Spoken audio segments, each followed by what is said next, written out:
क्या हाल चाल है आप सभी के? अरे भाई मिठाई कहाँ है हमारी? कहाँ है? अरे भाई ये आदमी हमारे जी को मोदी जी हो रहे हैं यार, बिल्कुल ही हैं?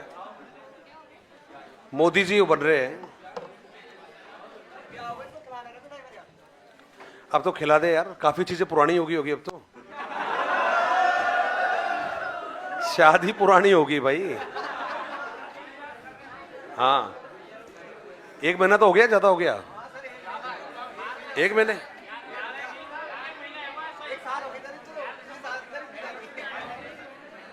देख अब लगाव भी कम हो गया होगा, अब देख अब।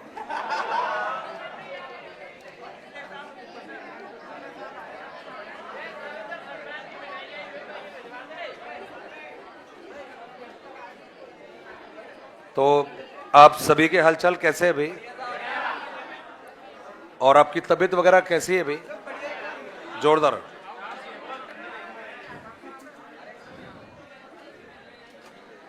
तो क्लास को स्टार्ट कर देते हैं अभी। और कौन सी विधि पढ़ रहे थे हम? खत्म हो गई ना? दोष हो गए ना? ठीक। तो इससे पहले कौन सी विधि पढ़ी थी अपन ने? प्रदर्शन। और उससे पहले व्याख्यान विधि। तीन हो गए ना? तो मौका भी है और दस्तूर भी है और समय की जरूरत भी है। मैं चाह रहा था कि आज तक डबल क्लास है हमारी, तो जब डबल क्लास है और देखा जाए तो लास्ट क्लास है आज के दिन की। आज के दिन की मैं अगर ज़्यादा खुश ना हो जाए उससे पहले तुरंत बोल दिया मैंने आज के दिन की। तो आज के दिन की लास्ट क्लास है, तो मिलकर प्रयास करते हैं इस क्लास को आज के दिन की, आज के वीक की यादगार क्लास बना देते हैं और एक यादगार टॉपिक के माध्यम से, ऐसा टॉपिक चाहे रीट की परीक्षा दो, चाहे सीटेट की परीक्षा दो, चाहे टेट की परीक्षा, मतलब जिसको आप थर्ड ग्रेड कह रहे हो, हमारे टेट हो गया वो, चाहे आप थर्ड ग्रेड की परीक्षा दो, चाहे आप सेकंड ग्रेड की परीक्षा दो, हर परीक्षा में हर बार, जिसमें राजस्थान का तो खैर 100% रिजल्ट है, 100% आपको प्रश्न देती है, उस विधि को पढ़ लिया जाए। और मुझे लगता है समझ गए आप लोग, विधि का नाम है प्रायोजना विधि। आपके सिलेबस की सबसे बड़ी विधि है, आपके सिलेबस की सबसे इंपॉर्टेंट विधि है और नाम देते हैं प्रायोजना विधि। अब यदि आपने कहा कि सर ये जो प्रायोजना विधि है, इस प्रायोजना विधि के बारे में हमें कौन कौन सी बातें हैं जो हमें पढ़ना जरूरी है, तो भाई ये जो प्रायोजना विधि है इसमें जो जो संभावित प्रश्न आज तक पूछे गए हैं वो प्रश्न मैं पहले रख दूं एक बार कि साहब ये प्रश्न आता है परीक्षा में, ये एरिया है जो आपके लिए महत्वपूर्ण बनते हैं। तो यहाँ याद रखना है आप लोगों को, सबसे पहले और सबसे ज़्यादा इस विधि के बारे में जो प्रश्न बने हैं आज तक, उसमें एक प्रश्न आपका बार बार हमें देखने को मिल जाता है और ये सबसे इंपॉर्टेंट प्रश्न भी मैं मानता हूं उसको, ये रहता है आपकी प्रायोजना विधि के सोपान। ये वो प्रश्न है जो मैं समझता हूं कि सारे प्रश्न एक तरफ और ये अकेला प्रश्न एक तरफ, तीन प्रश्न बनते हैं इस अकेले टॉपिक से, इस अकेले नाम से।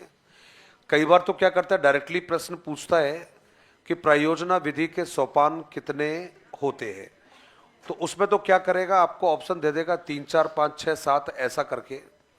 तो उसमें अपने को क्या करना है, सही जो ऑप्शन होगा वो अपने को छांटना है कि भाई 3 होते हैं, 4 होते हैं, 5 होते हैं, 6 होते हैं, 7 होते, कितने होते हैं, ये पूछा जाता है।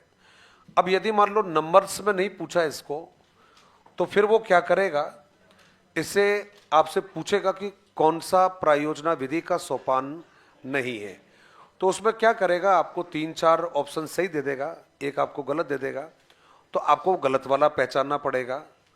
और कहते हैं कि मान लो ये भी नहीं आया तो एक प्रश्न कभी कभार आता है, अच्छा प्रश्न है, उसमें क्या करेगा कि आपको कोई भी 4 या 5 आपको नाम दे देगा प्रायोजना के सोपानों के, और वो उल्टे सीधे क्रम में जमे होंगे। वो आपसे कहेंगे कि भाई इनको आप है ना व्यवस्थित क्रम में जमा दीजिए, आप इनको, इनका जो सिस्टम होगा उस सिस्टम में आप इनको जमा दीजिए, क्रम से जमा दीजिए। ये प्रश्न आता है। तो ये मैंने सबसे पहले इसलिए लिखा क्योंकि ये सबसे ज़्यादा इंपॉर्टेंट है। इसके पहले जो आप पढ़ोगे वो आप पढ़ोगे भाई प्रायोजना विधि का परिचय। अभी जो प्रायोजना विधि का परिचय है, इसमें आपसे पूछेगा कि प्रायोजना जो विधि है आपकी, इसकी मां का नाम क्या है। प्रायोजना जो विधि है, इसके पापा का नाम क्या है। जो प्रायोजना विधि है, इसके दादाजी का नाम क्या है। जो प्रायोजना विधि है, उसका मायके का नाम क्या है। तो भाई ये जो परिचय आते हैं, इसको हमने कहां पर रख दिया है, तो जवाब है आपने परिचय में रख दिया है। अब परिचय भी हो गया है, सोपान भी हो गया है। एक प्रश्न आपका पिछला जो रीट गई है, और रीट के अलावा जो पिछली 3rd ग्रेड गई है, वहां लगातार ये प्रश्न आया है दोनों परीक्षा में, और वो आता है आपका प्रायोजना विधि के सिद्धांत। अब इसमें एक तो ये प्रश्न पूछा गया था कि आपको इस सिद्धांत का नाम दे रखा था, और उस सिद्धांत का नाम देने के बाद में आपसे पूछा था कि इनमें से कौन सा, और क्या मिल गया,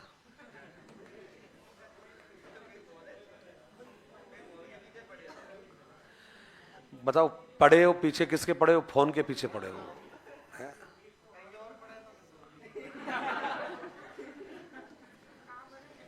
चलो बढ़िया है, अच्छा है।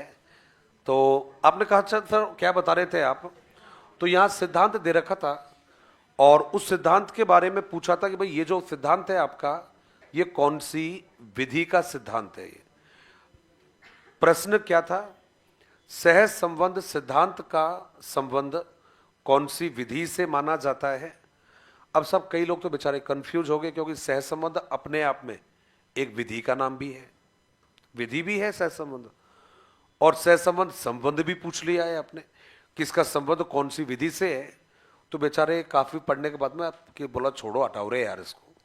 तो ये सिद्धांत वाला प्रश्न अब आने लगा है, और इसके बाद में आपका जो लास्ट जो प्रश्न बनता है, वो बनता है आपकी विधि की समीक्षा के बारे में। और समीक्षा में जो प्रश्न रहेगा उसे हम कहते हैं गुण एवं दोष। ये 2 बातें आपको पढ़नी है। तो कुल मिलाकर आपके, चाहे इनको आप प्रश्न कह सकते हो, चाहे वो आप यूं कह सकते हो कोई महत्वपूर्ण एरिया है इस विधि के जहां से प्रश्न पूछे जाते हैं, या आप ये कह सकते हो ये सारी बातें हैं जो हमें पढ़नी है, जो हमारे लिए उपयोगी मानी जाती है। मेरा मानना है कि पढ़ाई करने का मजा आ जाता है जब हर टॉपिक के साथ अपने को ये मालूम चल जाए इसमें से कौन से प्रश्न आते हैं और कैसे कैसे प्रश्न बनते हैं, तो क्या पढ़ाई का काम आसान हो जाता है। तो मेरा हमेशा प्रयास यही रहता है कि जो भी मैं टॉपिक स्टार्ट करता हूँ, पहले उसमें बने हुए, बनने वाले या आने वाले जो प्रश्न रहते हैं उनका जिक्र जरूर कर देता हूँ, ताकि हर पढ़ने वाले को ये पता लगता रहे जब रात को वो पढ़ने बैठे कि यार ये टॉपिक पढ़ रहा हूँ तो इसमें ये वाला प्रश्न परीक्षा में आता है, तो फिर पढ़ाई आसान हो जाती है। अब यदि इस विधि को हम पढ़े तो भाई देखिएगा, इसको पढ़ने का जो तरीका है बहुत आसान है। पहले इसका परिचय जानना जरूरी है, और परिचय में यही बनता है कि ये जो प्रोजेक्ट नाम दिया है इंग्लिश में प्रायोजना विधि को, हिंदी में आपका प्रायोजना है और इंग्लिश में है प्रोजेक्ट।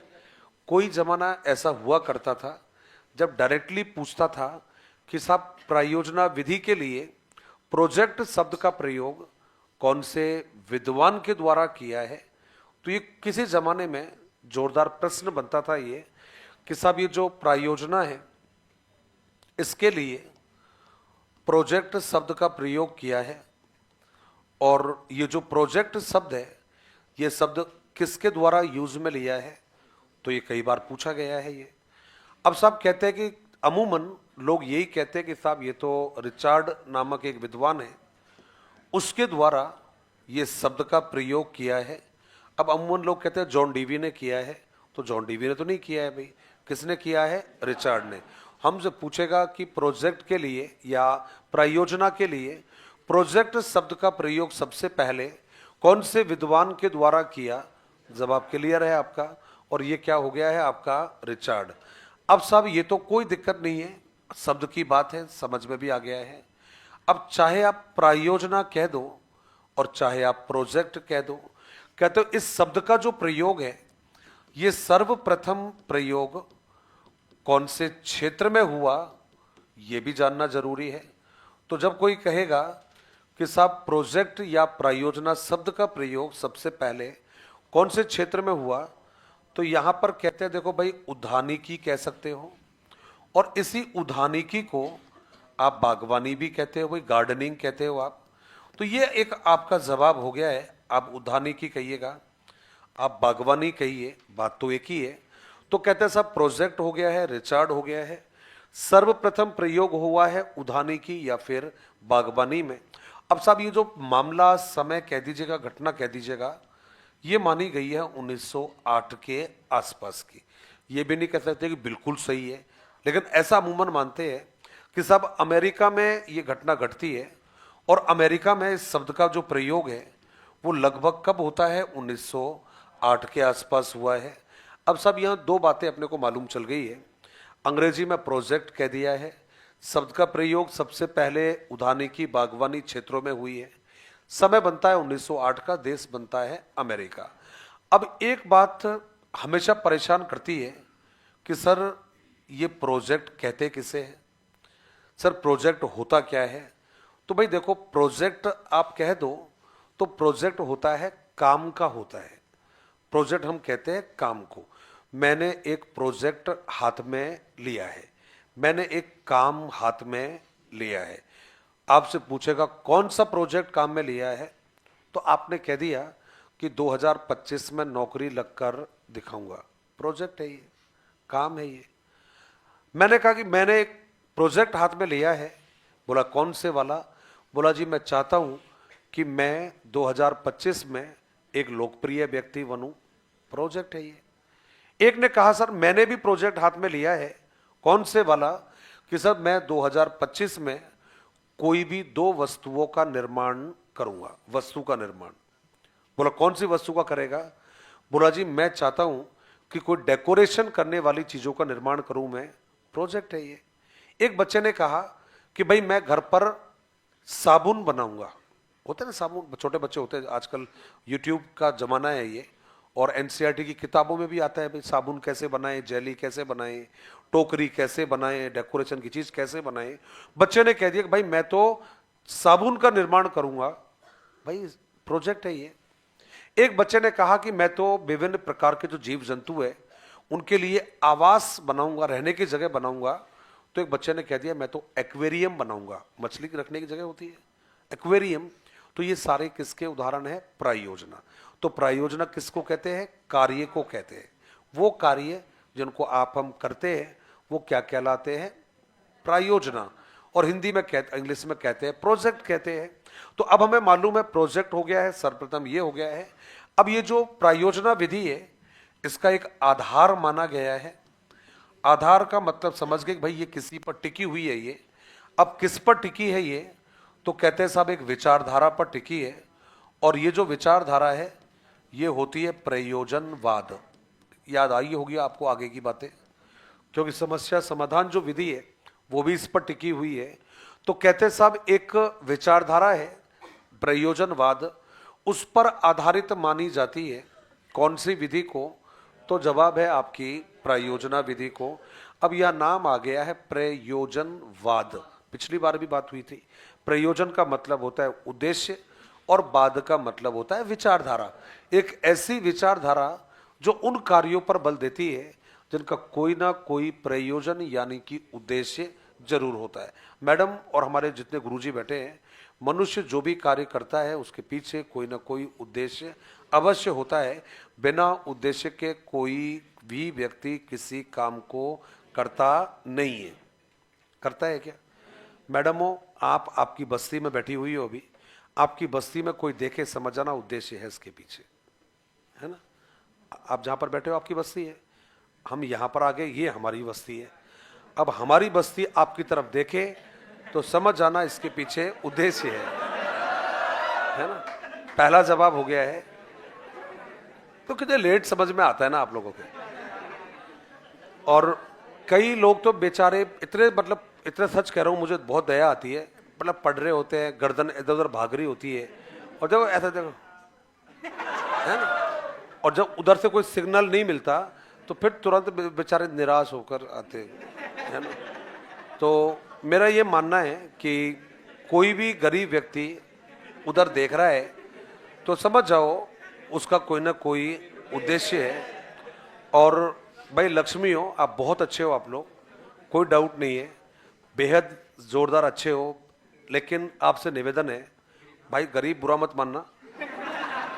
आप यदि पढ़ाई करते समय तंग हो जाओ, परेशान हो जाओ, और आपका मन कर रहा है गर्दन को उठाने का, और आपका मन यदि गलती से किसी बात पर हंसी आ रही हो आपको, तो देखो आपके हाथ जोड़ दूं, विनती कर दूं, आप है ना नीचे मुंह करके हंस लेना। आप हमारी बस्ती की तरफ देखकर मत मुस्कुराना, क्योंकि यदि आपने हमारी बस्ती की तरफ देखकर मुस्कुरा दिया तो हम पे रोटी ना बनेगी शाम को। फिर हम तो रात को इसी गड़बड़ में दिमाग में चलते रहेगी, पता नहीं कौन की तरफ देखकर हंसे, किसकी तरफ देखकर हंसे, और संडे को क्लास नहीं होगी फिर भी यहाँ आकर बैठ जाएंगे हम लोग। तो ओवरऑल बात यही थी, थोड़ी हंसी मजाक भी जरूरी है, अदरवाइज मत लेना मेरी बातों को। हम तो ये कहना चाह रहे थे, जो बात थी हमारी, कि व्यक्ति कोई भी काम बिना किसी उद्देश्य के करता ही नहीं है, बस ये बात कह रहे थे। अब ये मजाक में कह दिया, अलग बात है ये। अब कहते हैं कि साहब ये जो प्रयोजनवाद है, हमारी पिछली क्लास में बात हो चुकी थी, ये जॉन डीवी की विचारधारा है ये। और जॉन डीवी ने कहा है कि व्यक्ति जो भी कार्य करता है वो बिना किसी प्रयोजन के होता ही नहीं है। अब हमें इतनी बातें मालूम चल गई है। अब साहब हुआ क्या कि ये शब्द अभी भी यहीं पर चल रहा था, ये जिसको उद्यानिकी, बागवानी, कृषि जैसी आप व्यवसाय कह रहे हो। अब कहते कि साहब अचानक 10 साल के बाद में एक व्यक्ति हमारे सामने आया, और वो व्यक्ति कोई और नहीं था बल्कि इसका शिष्य था, इसका स्टूडेंट था, जिसको आपने नाम दे दिया है किलपैट्रिक। और ये जो किलपैट्रिक जो इनका स्टूडेंट रहा है, ये वो व्यक्ति है जिनको आपने पूरा नाम दे दिया है William Henry Kilpatrick. William Henry और किलपैट्रिक आपने कहा है, तो जब जवाब है आपका William Henry Kilpatrick, WH Kilpatrick, तो ये जो WH किलपैट्रिक नामक विद्वान है, इसको ये क्रेडिट है, इसको ये श्रेय है, कौन से वाला, कि ये प्रायोजना विधि को उद्यानिकी और बागवानी जैसे क्षेत्रों से निकालकर इसको शिक्षा के क्षेत्र में लेकर आया, और शिक्षा के क्षेत्र में इसी ने लागू करवाया। यही कारण है मैडम और जितने गुरुजी बैठे हैं, मैडम और गुरुजी हो, यही कारण है इसे माना जाता है प्रायोजना विधि का जनक। अब देखो, प्रायोजना विधि का आप जनक कहोगे यही है, प्रणेता कहोगे यही है, और पिता कहोगे यही है। अब एक छोटी सी गड़बड़ हो गई है कि भाई ये जो व्यक्ति है, ये वाला, ये प्रायोजना विधि का जनक हो गया है, और ये वाला जो व्यक्ति है वो इसका गुरु है। तो गुरु एक तरह से बाप ही होता है, देखा जाए तो, मानो जब तो भाई धर्म रहा है हमारे इस तरह के। और गुरु को यही कारण है क्योंकि गुरु का यही काम होता था कि वो अपने शिष्यों को सदैव सही रास्ता दिखाता था। तो जो काम घर के मुखिया, घर के ब्लड के रिलेशन वाले करते थे, वो काम टीचर करता था। इसलिए इस व्यक्ति को इस विधि का दादाजी कहा जाता है, और दादाजी का मतलब पिता में है। अब दादाजी तो नहीं पूछेगा कि प्रायोजना विधि का दादाजी कौन है, वो क्या पूछेगा, प्रायोजना विधि का पिता में है, grand father of the project method. अब सब होता क्या है, ये जो सारा काम जो हुआ है, ये वाला प्रायोजना को शिक्षा के क्षेत्र में लाने का काम, ये कब हुआ है, 1918 में। अब देखिए, इस विधि के बारे में बेसिक आपका क्लियर है। कहते हैं इंग्लिश का प्रोजेक्ट शब्द रिचार्ड के द्वारा। इस विधि का आधार जननी प्रयोजनवादी विचारधारा को माना जाता है, जो कौन से विद्वान की है, जॉन डीवी की विचारधारा है। कहते सब इस शब्द का सर्वप्रथम प्रयोग उद्यानिकी, बागवानी 1908 अमेरिका में हुआ है और इसको शिक्षा के क्षेत्र में लाने का श्रेय विलियम हेनरी किलपैट्रिक को माना गया। इसलिए इस व्यक्ति को इस विधि का जनक या पिता कहा जाता है। कहते हैं साहब ये जो जॉन डीवी है यही है इस विधि के पिता में है। तो आप कहो तो एक बार लिख लेते हैं इसको। बेसिक हो गया ना, प्रयोजना का परिचय।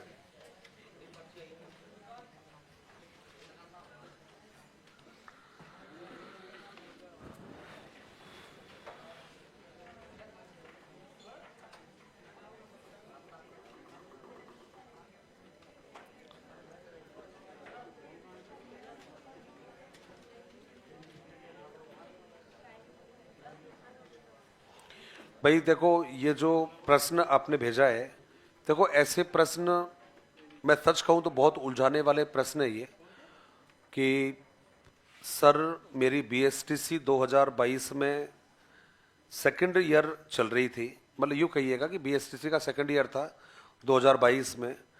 जब रीट प्री एग्ज़ाम 2022 हुआ था तब मेरा सेकेंड ईयर का रिजल्ट बाद में आया। तो आप समझ गए रिजल्ट बाद में आया तो उस समय नियम ये था कि एग्ज़ाम के समय आपका रिजल्ट आ जाना चाहिए था।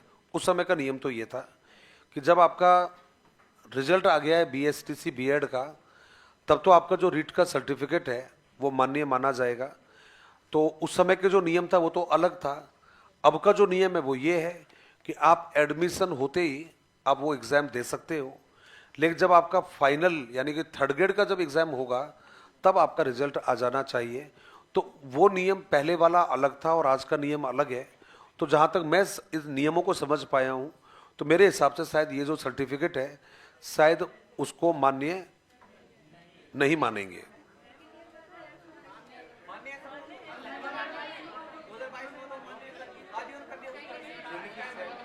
एग्जाम के समय जो था उसका रिजल्ट नहीं था ना यार, दिया था क्या? दे सकते हैं क्या? एग्जाम तो दे सकते हैं, एग्जाम की बात नहीं हो रहा हूं मैं, एग्जाम तो दे ही रहे हैं ना। एग्जाम तो मैं तो ये कह रहा हूं कि क्या उसको सिलेक्शन होने पर मान्य मानेंगे ना। भाई देखो ये कई सबसे बड़ा जो साक्ष्य है वो क्लास का साक्ष्य मानूंगा मैं, क्योंकि नियम जो है वो देखो वो तो उलझाने वाले सबको पता है। ये इनका नोटिफिकेशन में भी कुछ क्लियर नहीं है। अब हमारे अपने जो साथी कई लोग बैठे हैं ये लोग कह रहे हैं कि भाई हमने दिया है ये। तो अब मैं एक छोटी सी बात जरूर बता दूं इस पर, मैं जो बोल रहा हूं ये उससे एडवांस बात है। ये इन्होंने एक नियम बनाया था आरपीएससी ने कि 2 परीक्षा कभी एक साल में नहीं होनी चाहिए, है ना भाई। अब तो यह कि आप कर सकते हो एक साल में 2 डिग्री ले सकते हो, बशर्ते एक प्राइवेट हो एक सरकारी हो या 2 अलग अलग यूनिवर्सिटी की हो। अब तो ये नियम है। ये मेरी 2 डिग्रियां एक ही समय में एक ही जगह से थी, एक बीएड और एक मास्टर डिग्री एमए वाली डिग्री। दोनों डिग्री एक ही साल में थी। मेरी 2000 ईयर थोड़ा देखना पड़ेगा, कागज में देखकर याद नहीं है, लेकिन मेरी बीएड इस नियम से पहले की बात थी। ये जो नियम आया है उससे पहले। तो मेरे अब आज़ादी कह सकते हो, है ना। तो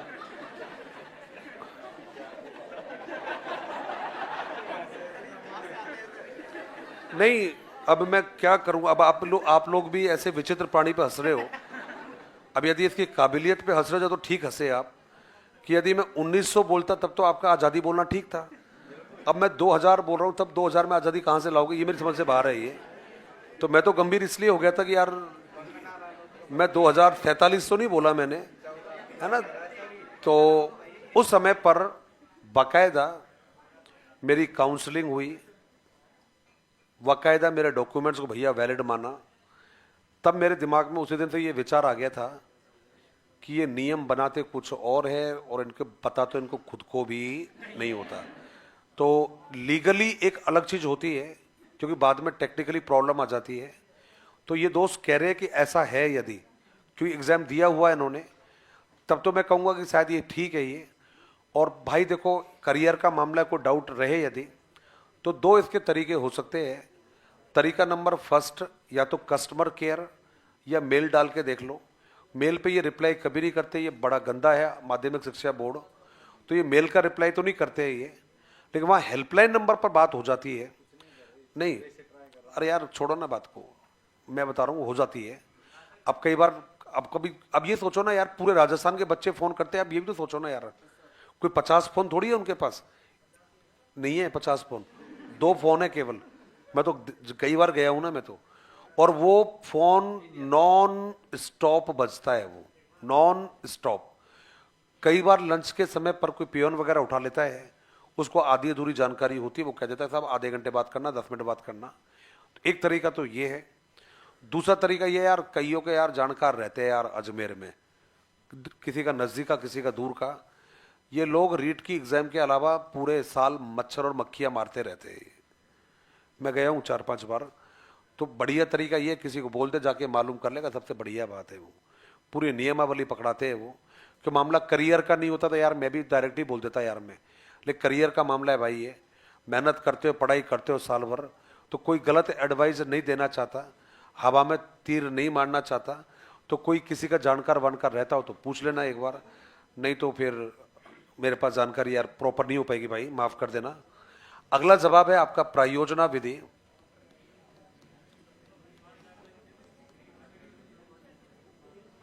और प्रायोजना जो विधि है,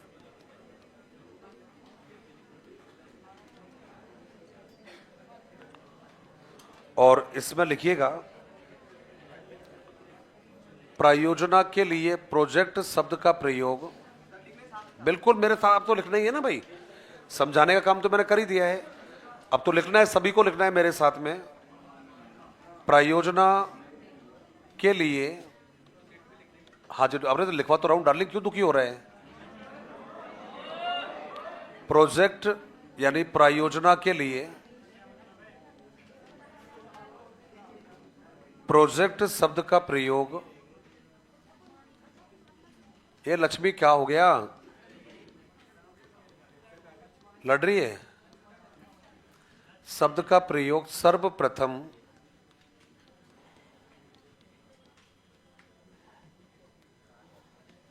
रिचार्ड के द्वारा,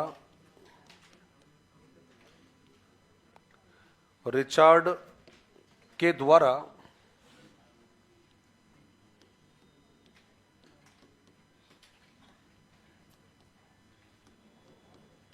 किया गया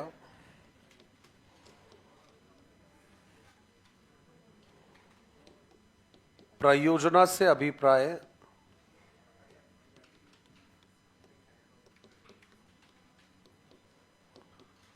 प्रायोजना से अभिप्राय उन कार्यों से होता है, उन कार्यों से होता है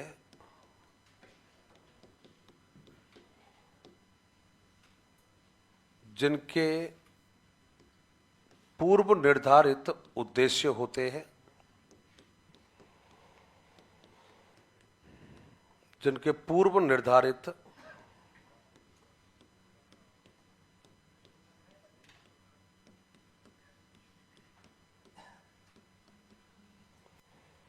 जिनके पूर्व निर्धारित उद्देश्य होते हैं। नेक्स्ट लाइन में लिखिएगा प्रायोजना शब्द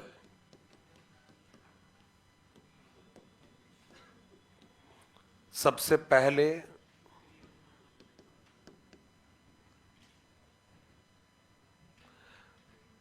कहाँ आ गया भाई, प्रयोजना प्रायोजना ही है, प्रायोजना शब्द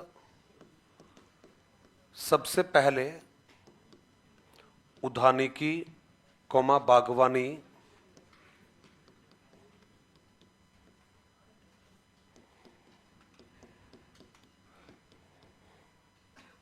बागवानी के क्षेत्रों में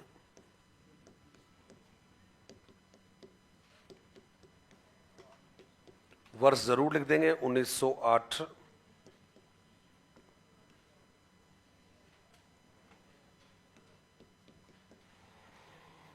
प्रयुक्त होता था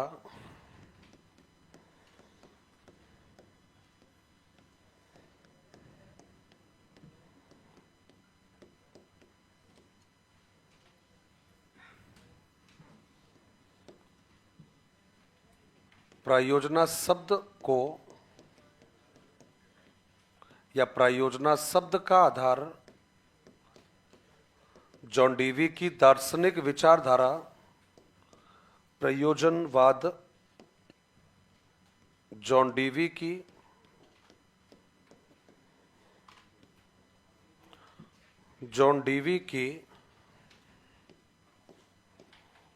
दार्शनिक विचारधारा प्रयोजनवाद को माना जाता है।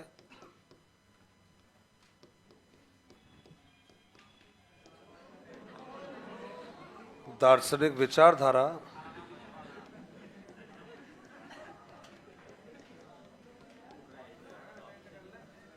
प्रयोजनवाद को माना जाता है।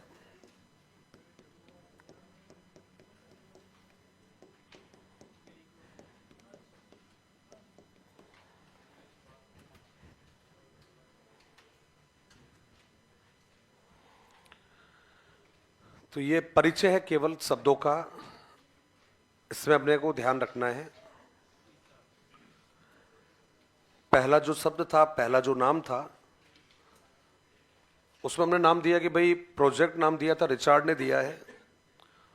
दूसरा नाम दिया था भाई कि इसका जो जवाब है, अर्थ रहेगा वो कार्य जिनके कोई ना कोई उद्देश्य होता है। बागवानी उद्यानिकी के क्षेत्रों में काम आया 1908 में।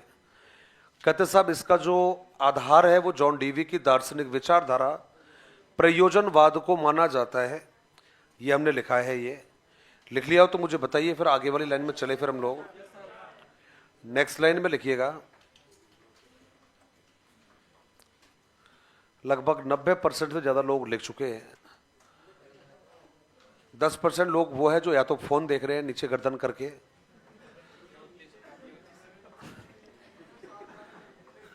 अरे मुझे आपकी थोड़ी बात कर रहा हूं यार, मैं तो 10% की बातें कर रहा हूं जो नीचे गर्दन करके फोन को देख रहे हैं उनकी।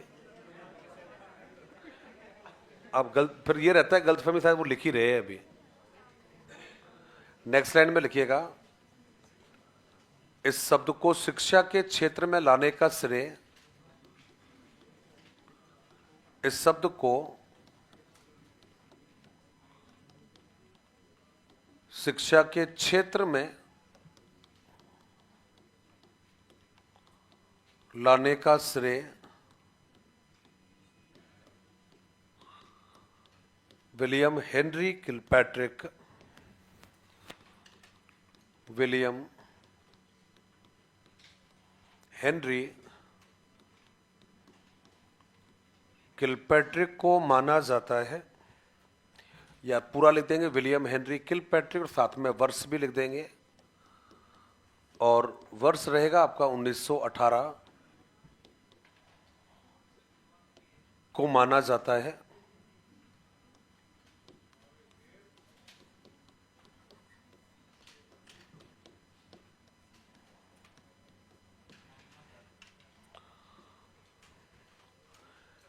नेक्स्ट लाइन में हमने लिखा है साहब, जॉन डीवी को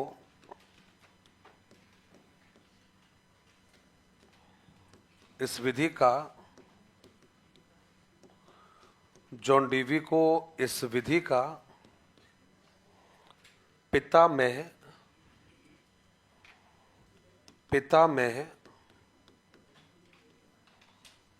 तथा किलपैट्रिक को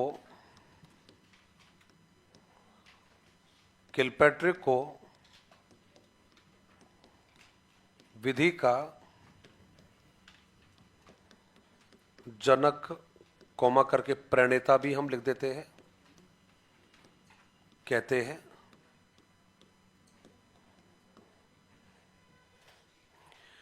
अब ये तो केवल बेसिक परिचय है भाई इस विधि का, कौन इसका जो भी जनक वगैरह कौन है, ये हमने नाम दिया है। और ये जो जानने के बाद में आपने कहा कि सर जो प्रायोजना विधि है,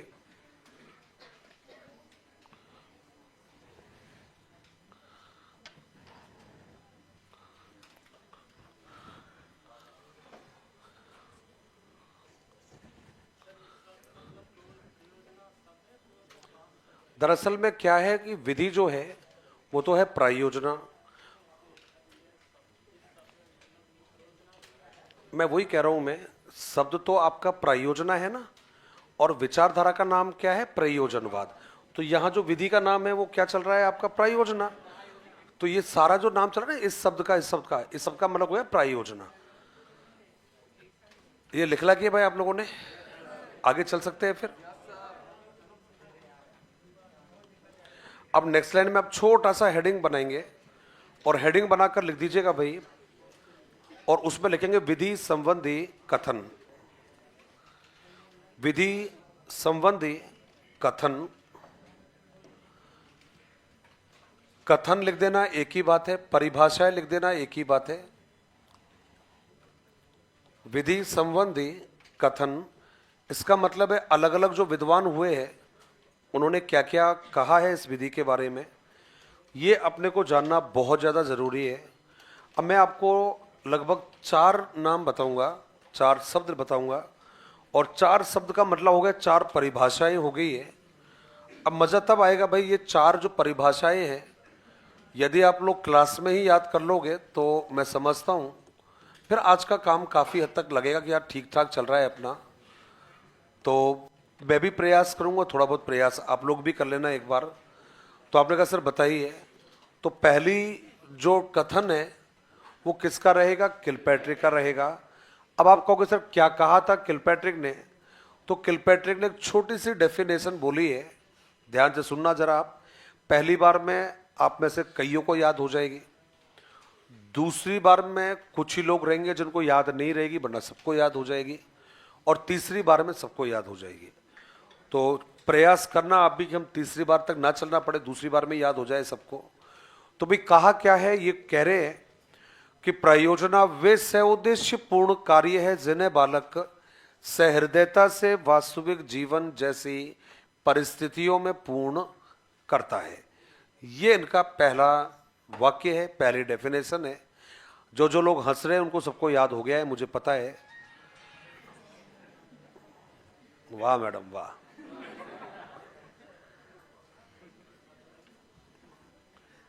तो याद हो गई या नहीं हुई, याद हो गई ना। प्रयोजना वे सउद्देश्य पूर्ण कार्य है जिन्हें बालक सहृदयता से वास्तविक जीवन जैसी परिस्थितियों में पूर्ण करता है। याद हो गया, मजा आ गया, याद हो गया सभी को। किस किस को याद नहीं हुआ,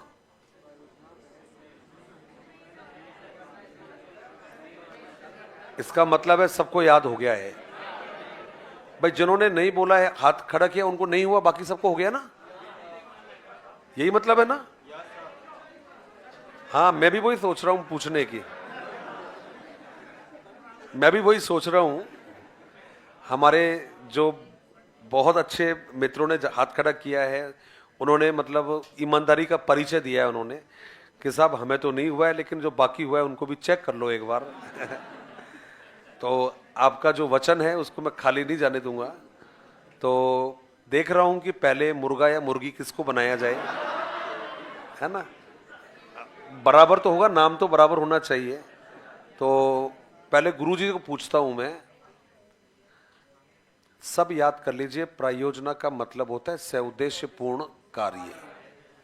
प्रयोजना का मतलब होता है सउद्देश्य पूर्ण कार्य, और सउद्देश्य पूर्ण का मतलब होता है उद्देश्यों के साथ, उद्देश्यों के लिए जो काम होते हैं उनको कहते हैं सउद्देश्य पूर्ण कार्य। भाड़ में जाए इससे आगे की कहानी, हमें मतलब नहीं है सहृदय क्या है, वास्तविक जीवन क्या है, परिस्थिति क्या है, उसे कोई लेना देना नहीं है। हमें मतलब है प्रयोजना मतलब सउद्देश्य पूर्ण कार्य। किसने कहा, एक नाम है जो किसी ने नहीं लिया, ये वाला कौन सा, सउद्देश्य पूर्ण कार्य। तो प्रयोजना वे सउद्देश्य पूर्ण कार्य है, किसने कहा, किलपैट्रिक ने कहा। याद रहेगा सभी को, चलिए लिख लेते हैं फिर एक बार।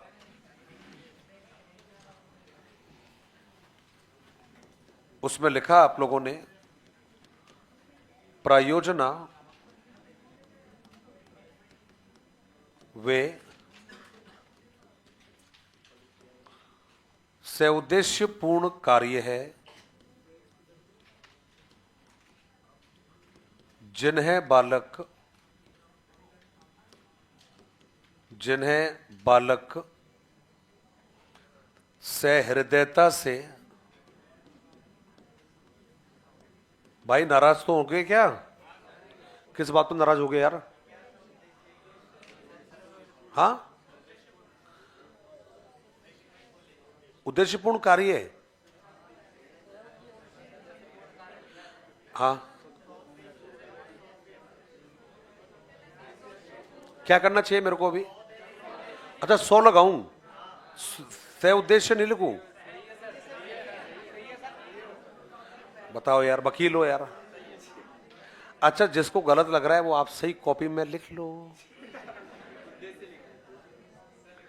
जिन्हें बालक सहृदयता से छोटी छोटी बातों से दुखी हो जाते हो, वास्तविक जीवन जैसे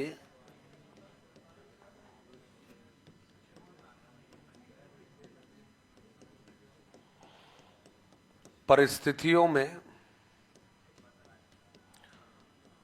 पूर्ण करता है।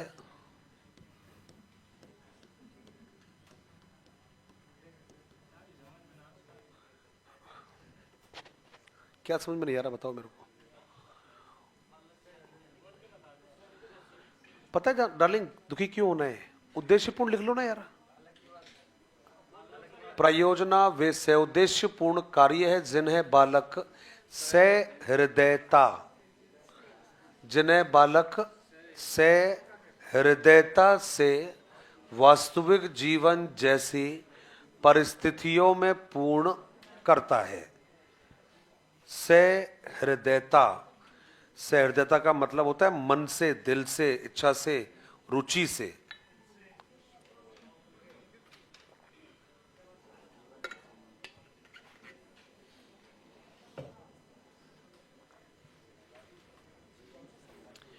सर लिख लिया मेरे ख्याल से। ये याद क्या करना है इसमें? केवल ये याद करना है भाई, कौन से कार्य है ये। बाकी हमें किसी से कोई लेना देना नहीं है, उसके आगे कोई क्या कह रहा है क्या नहीं कह रहा है। अपने को तो याद है सौद्देश्यपूर्ण कार्य। अब सौद्देश्यपूर्ण याद करो, सौदेश्यपूर्ण याद करो, उद्देश्यपूर्ण कार्य करो, अपने को कोई दिक्कत नहीं है। बस कार्य होने चाहिए। कौन से वाले? Very good.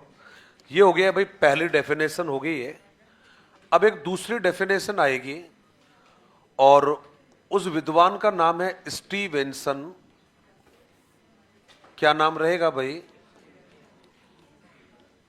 स्टीवेंसन के अनुसार, अब ये जो स्टीवेंसन है ना भाई, इसने भी बहुत छोटी डेफिनेशन दी है, याद हो जाएगी तुरंत ही। तो आपने कहा सर क्या कह रहा है स्टीवेंसन?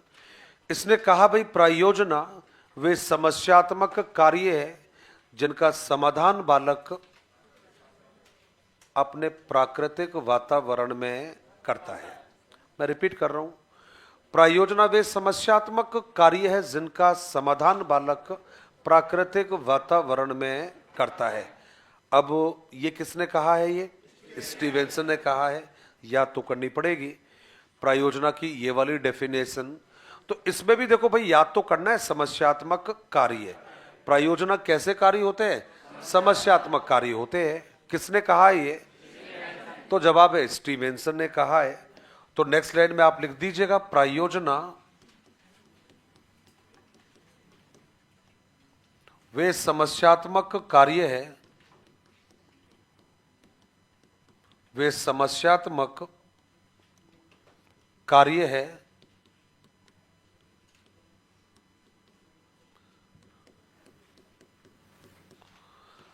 जिनका समाधान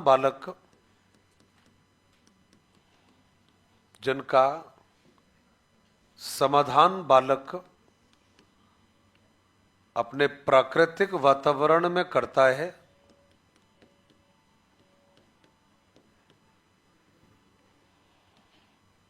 प्राकृतिक वातावरण में करता है। अब यहां पर भी नाम तो आपको वही याद रखना है भाई, समस्यात्मक कार्य होते हैं। प्रयोजना का मतलब हो गया है समस्यात्मक कार्य, तो ये अपने यहां पर याद कर लिया इस शब्द को कि प्रयोजना का मतलब हो गया है समस्यात्मक कार्य हो गया है। अब सब दो नाम हो गए, पहला नाम है किलपैट्रिक, दूसरा नाम हो गया है स्टीवेंसन, थर्ड नाम आएगा बेलार्ड। क्या नाम आएगा? थर्ड नाम है बेलार्ड। तो आपने जवाब दिया सर बेलार्ड ने क्या कहा है, तो भाई देखो बेलार्ड ने बहुत छोटी डेफिनेशन दी है, याद होने वाली डेफिनेशन है। उसमें ये केवल इतना सा कह रहा है कि साहब ये जो प्रयोजना होती है ये हमारे जीवन का, हमारे वास्तविक जीवन का छोटा भाग होता है जिससे विद्यालय में पूरा किया जाता है। वास्तविक जीवन का छोटा भाग है जिससे विद्यालय में पूरा किया जाता है। बेलार्ड के अनुसार जीवन का छोटा भाग कहते हैं इसको। क्या कहते हैं? जीवन का छोटा भाग। किसने कहा था ये? चलिए आ जाइए अभी। तो हमने जवाब दिया है साहब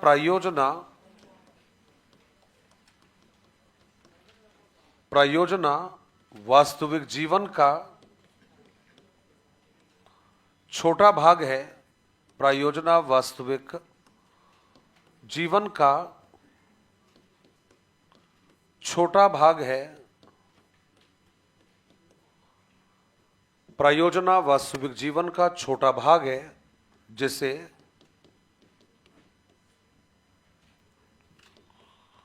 विद्यालय में पूर्ण किया जाता है।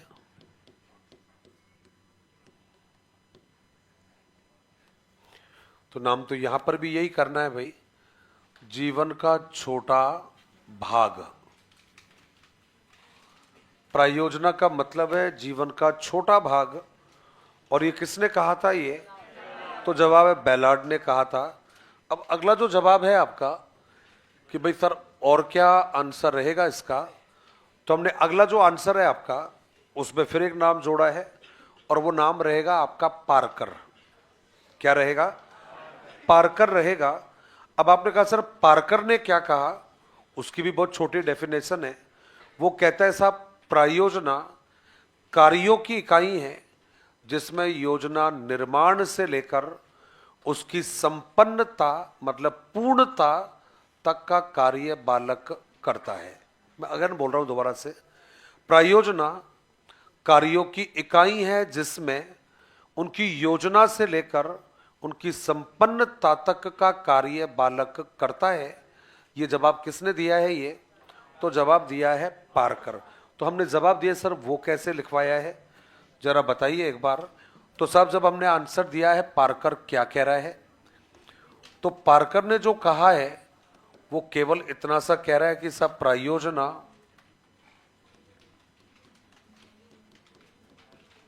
कार्यों की इकाई है,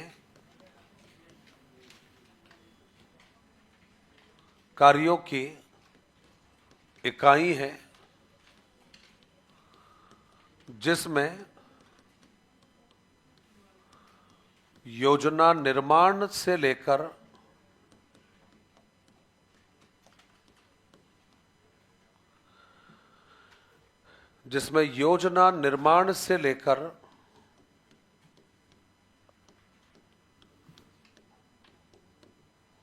उसकी पूर्णता तक का कार्य। दो बार लिख दिया यार मैंने,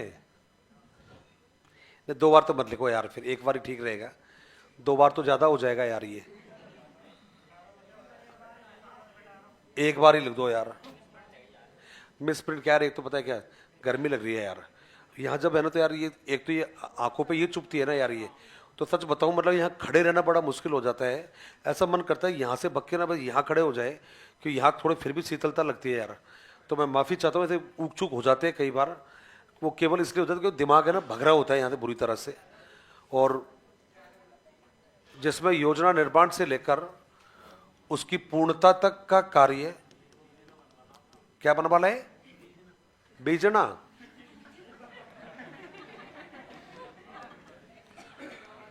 अब फिर ये भी कहते ना गुरु जी बीजना हिलाने वाली और ले आओ फिर, क्यों मैं तो एक ही काम तो होगा ना भाई मेरे से, तो इसी हाथ से लिखूंगा इसी से बीजना। तो ये बताओ फिर यहाँ लिख पढ़ाएगा कौन फिर?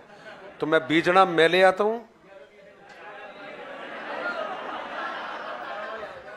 बाकी और राशन पानी की व्यवस्था आप करवा देना भाई। केवल यही खड़े करेंगे और कहीं नहीं खड़ेंगे, बीजना ऐसे करके बस, है ना? बीजना आग उसकी पूर्णता तक का कार्य।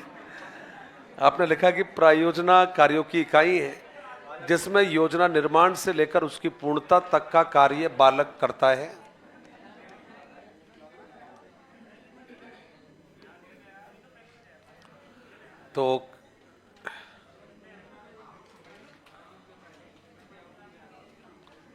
तो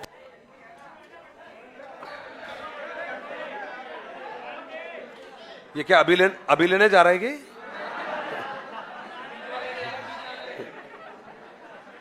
नहीं, आज तो रहने दे भाई, चला लेंगे काम आज तो।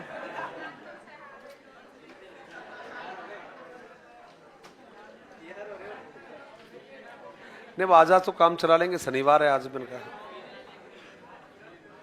चलो लिख लिया क्या आप लोगों ने? स्लाइड चेंज कर दूं अभी? कॉपी की तरफ मत देखना एक बार, क्योंकि थोड़ी जो मेहनत की है आप हम लोगों ने मिलकर, वो मेहनत जाया नहीं जानी चाहिए। कॉपी नहीं देखना है। तो पहला जवाब है, कोई यदि हमसे कहता है समस्यात्मक कार्य, स्टीवेंसन। यदि कोई हमसे कह रहा है जीवन का छोटा भाग, कोई हमसे कह रहा है सउद्देश्यपूर्ण कार्य, और कह रहा है कार्य की इकाई। डेफिनेशन याद करने का तरीका यही होता है। रटाई नहीं कर सकते, रट नहीं सकते। मैं कह रहा हूं कि किसी को भी रटने का काम कम से कम करना चाहिए, क्योंकि कंटेंट बहुत होता है, किस किस को रटेंगे। तो बेहतर यह है कि चीज़ों को समझ लिया जाए, और एक दो शब्द होते हैं वो सारा खेल कर देते हैं। यदि हमें निबंधात्मक परीक्षा देनी होती तब तो याद करते, हमें तो पहचानना होता है केवल, और पहचानने के बाद टिक करना होता है केवल। तो रटना नहीं है अपने को किसी को भी, कोई भी आइटम जो आ जाए सामने।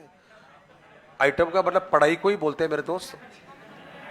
अगला जवाब आपने दिया है, और ये जो नाम है आपका, मुझे लगता है कि सबसे इंपॉर्टेंट जिसका हम जिक्र कर रहे थे, ये सबसे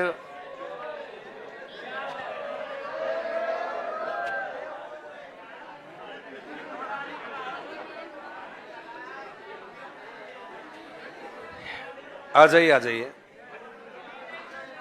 बस बस बस अब पढ़ाई कर लो ना यार। देखो फिर पढ़ाई जरूरी है, सिलेबस कंप्लीट करना है भाई टाइम पर।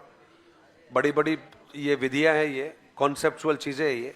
अल्टीमेट क्या है, फिर नुकसान अपना ही होगा, टाइम लेट होगा तो टाइम नहीं जाया करेंगे बिल्कुल भी। तो आपने जवाब दिया कि सर बताइए कितने प्रकार है, कौन कौन से प्रकार है। तो अभी जैसे आप लोगों ने 4 नाम याद किए हैं, वैसे ही हम लोग आगे के जो नाम हैं उनको याद करेंगे। अभी जो आगे के जो नाम रहेंगे इनको हम टू द पॉइंट याद करेंगे, और एक बार उनकी चेन कह दीजिएगा, उनका जो संबंध है लिंक कह दीजिएगा। यदि वो समझ में आ गया तो सारा खेल हो जाएगा। तो सबसे पहली बात तो ये है कि इनके जो सोपान है उनकी संख्या बनती है 6। कितनी बनती है? 6। कई किताबों में 4 बताए जाएंगे, तो घबराना नहीं है अपने को। 4 बार नहीं होते, कितने होते? 6 होते हैं। अब ये 6 जो प्रकार बताए इस किलपैट्रिक ने, ये सारे 6 प्रकार इसने अपनी एक किताब में लिखे थे। उस किताब का नाम है the foundation of teaching method. Repeat कर रहा हूं, the foundation of teaching method. एक बार तो प्रश्न पूछा गया था कि निम्न में से किलपैट्रिक की पुस्तक है, तो जवाब क्या रहेगा? The foundation of teaching method. एक काम तो ये हो गया है।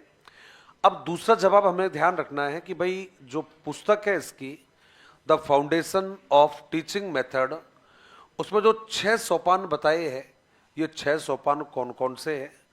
तो नाम तो मैं 6 सोपान का बताने वाला हूं, अभी याद भी आपको क्लास में हो जाएंगे, लेकिन हम प्रयास करते हैं कि उनको एक उदाहरण के माध्यम से देखें ताकि चीज़ें जल्दी से याद हो जाए, दिमाग में भी सेट हो जाए। तो साहब अब होता क्या है, जैसे मान लेते हैं आज हम क्लास में थे, थोड़ी पढ़ाई की बातें की, थोड़ा मोटिवेशनल बातें भी हो गई, तो उस बहाने से फिर हमने बात कर लिया कि भाई आज से हम एक काम करेंगे कि हमारी कामयाबी, हमारी नौकरी, हमारी सफलता, ये हमारे लिए किसी प्रोजेक्ट से कम नहीं है। हम तो ये मानेंगे हमारा प्रोजेक्ट ही हमारी सफलता है और सफलता ही हमारा प्रोजेक्ट है। तो इस बारे में मेरी आपकी थोड़ी हेल्दी बात हुई, आपसे थोड़ा प्रॉमिस ले लिया मैंने कि भाई प्रॉमिस करो, आज से आप हम लोग धुआंधार तरीके से पढ़ेंगे। आप भी तैयार हो गए और आप पूरी खुशी खुशी यहाँ से अपने घर चले गए कि सर ने बोल दिया और हमने भी प्रॉमिस कर लिया है, अब हम केवल क्या करेंगे, पढ़ाई। समय कम है, रीट वाले थोड़ा रीट पर ज़्यादा फोकस करवा देंगे, सीटेट वाला कोई होगा सीटेट पर ज़्यादा कर देगा, सेकंड ग्रेड, मतलब उदाहरण है ये मत करो सर हम सीटेट वाले कहाँ से आगे, हम सेकंड ग्रेड वाले कहाँ से आगे, उदाहरण है ये। सब ने अपने अपने हिसाब से वादा कर दिया कि सर हम तो तैयारी करेंगे जोरदार। अब आप तैयार हो गए, तैयार होने के बाद में आप घर जाते हो। अब जब घर जाते हैं मैडमों, हमारे जो गुरुजी घर जाते हैं, तो घर जाने के बाद में इन्होंने सोचा कि आप सर से वादा कर दिया है, अब आज पढ़ाई करेंगे जोरदार तरीके से। तो यहाँ से जाने के बाद अपनी कॉपी किताबें रख दी इन्होंने और सबसे पहले अपने जहाँ रहते हैं छोटी दुनिया बना रखी है इन्होंने, कमरा वगैरह, उसको ध्यान से देखा और ध्यान से देखने के बाद में लगा कि यार थोड़ा साफ सफाई हो जाए एक बार। तो उन्होंने थोड़ा सा साफ सफाई किया, थोड़ी चीज़ों को व्यवस्थित किया, कॉपी किताबों को अपनी जगह पर रख दिया और कोई चीज़ें उनको सबको एक जगह पर रख दिया, व्यवस्थित कर दिया। और व्यवस्थित करने के बाद में जब पानी का ग्लास लेकर पीने के लिए बैठे तब चारों तरफ देखा, अच्छा लगा, बोले यार ये ठीक है, ये आज अच्छा लग रहा है, आज अपना जैसा कमरा लग रहा है ये। वरना पहले तो क्या होता था कि झाड़ू उठाया 3 दिन में, 4 दिन में, 5 दिन में, उधर मान लो गेट है, इधर मान लो बेड है, तो उस गेट से भी झाड़ू उधर नहीं लेके जा रहा है, उसको उधर से ला रहा है, बोला चल चल चल, है ना, वहाँ वाला है तो उसको बोला चल, और सबको चलकर बेडशीट को ऐसे किया, बोला चलो, है ना, शिफ्ट हो जाओ यहाँ पर इकट्ठे, फिर कभी टाइम मिलेगा तब आपको सह कुशल जगह पर छोड़ के आएंगे। तो अब वो कभी दिन ही नहीं आया भाई, वो जल्दी से। संडे को क्लास लग जाती है तो संडे को भी दिन नहीं लगा। वो आटा लगाती है, रोटी वोटी बनाते हो तो वो 4, 5, 6, 10 दिन में पराती धोते होंगे मेरे ख्याल से, या रोज ही धुल जाती है वो तो कभी कभार ही धुलती होगी वो तो है ना। तो मैडम ये हमारी दुख भरी कहानियां हैं, ये आप हरगिज अदरवाइज मत लेना। और यही कारण है जब हमारी शादियां होती है तो हम अधिकार से बोलते कम से कम और कुछ मत करना, खाना टाइम से खिला देना, बाकी सब चल जाएगा। क्योंकि कई बार तो ऐसे होते हैं जिनको 3-3 महीने हो जाते हैं, आप सच कह रहा हूँ, ये ऐसा नहीं है, 3-3 महीने हो जाती है उस पराती को साफ किए।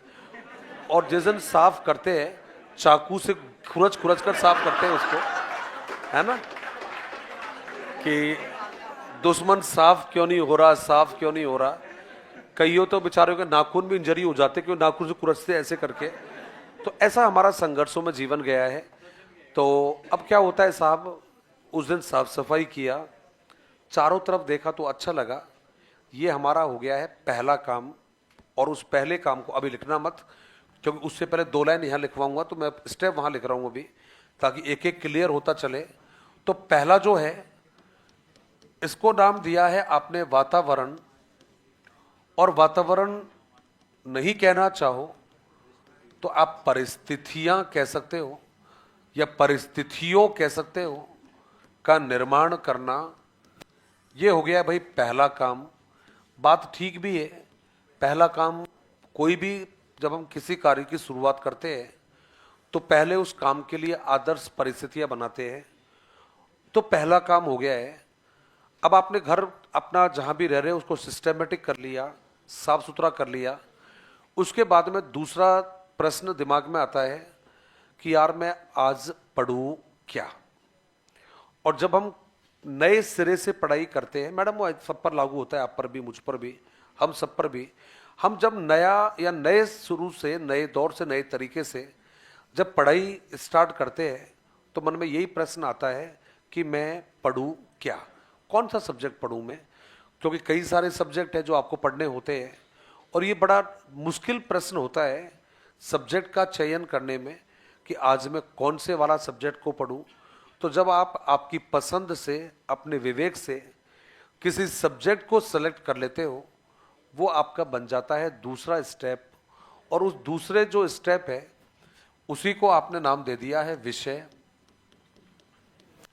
या प्रायोजना कह सकते हो, आप चाहो तो प्रकरण भी कह सकते हो, का चयन करना। देखो भाई, ये आपका दूसरा नाम हो गया है। आप विषय कहा है, प्रायोजना कहा है, का चयन करना, ये दूसरा स्टेप हो गया है। अब साहब हमने दूसरे नंबर पर बात कर ली है। अब जब आपने सब्जेक्ट को चुन लिया, सेलेक्ट कर लिया कि भाई मुझे तो हिंदी पढ़ना है, संस्कृत पढ़ना है, साइकोलॉजी पढ़ना है, जीके पढ़ना है और कोई सब्जेक्ट है, तो जब आपने सब्जेक्ट चयन कर लिया है तो उसके बाद में फिर थोड़ी देर के लिए दिमाग में उलझन आती है। और ये उलझन किस बात को लेकर आती है कि यार मैं कैसे पढूं मैं। अब कैसे पढ़ने का मतलब है कि भाई केवल किताब पढूं क्या मैं, क्या नोट्स पढूं क्या मैं पुराने वर्षों के पेपर को सॉल्व करूं क्या कुछ याद करूं मैं कौन सा काम करूं। ये थोड़ा सा प्रॉब्लमेटिक होता है। तो कहते हैं साहब कई देर लग जाती है इसको भी डिसीजन लेने में। तो कई देर के बाद में जब आपने डिसीजन लिया, उसको हम कहते हैं योजना निर्माण करना। अब साहब योजना निर्माण करना, तो जब योजना निर्माण हम करते हैं, और मैडम और हमारे गुरुजियों, आधे से ज़्यादा जो आबादी है पढ़ने वालों की, वो योजना बनाने के बाद में अपने फ़ोन को उठाते हैं, सुबह 4 बजे का अलार्म भरते हैं और बोल देते हैं जय हिंद जय भारत।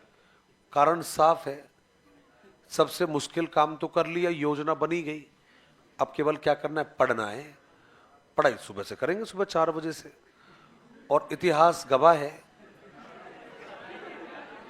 योजना बनाने के बाद कि 4 बजे के जो अलार्म भरते हैं, उन अलार्मों का गला दबा दिया जाता है 4 बजे से पहले पहले।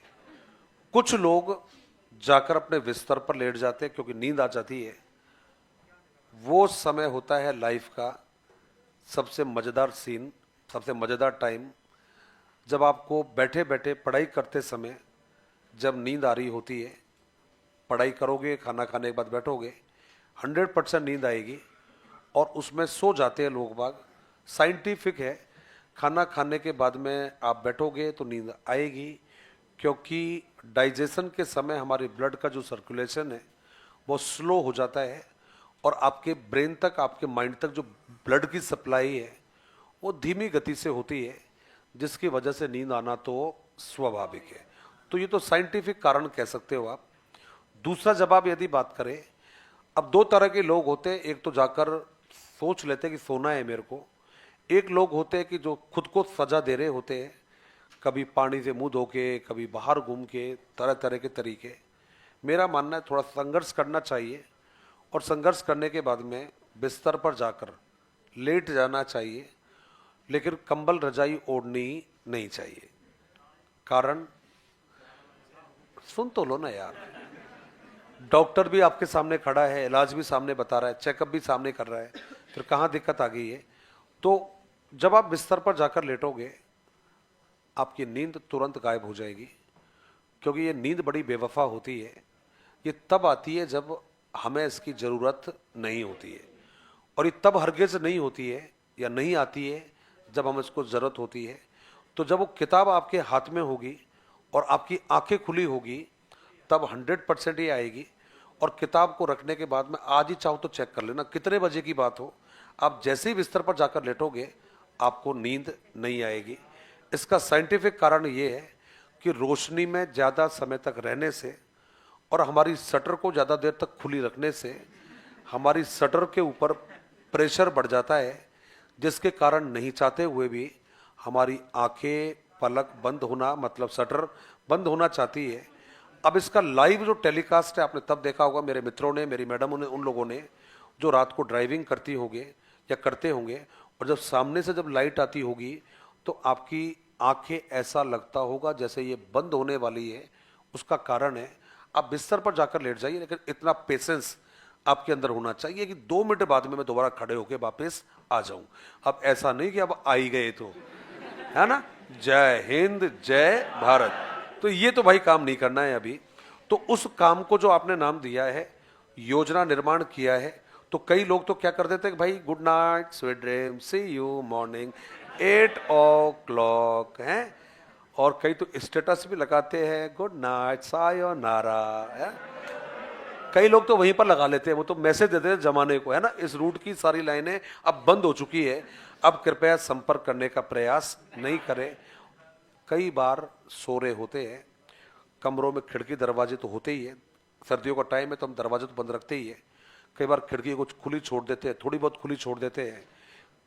उस समय पर यदि खिड़की है और खिड़की की तरफ किसी का रूम है, कमरा है, सच कह रहा हूं, जुनून है पढ़ना, पागलपन है पढ़ना। यदि हमारी गलती से किसी पढ़ने वाले की खिड़की की तरफ चली गई और वो कमीना कमीनी पढ़ते हुए दिख गए, समझ गए आप लोग, समझ गए, फिर ऑटोमेटिकली भाई चल पढ़ लेते हैं। बस ये जो तरीका है ये कहलाता है आपका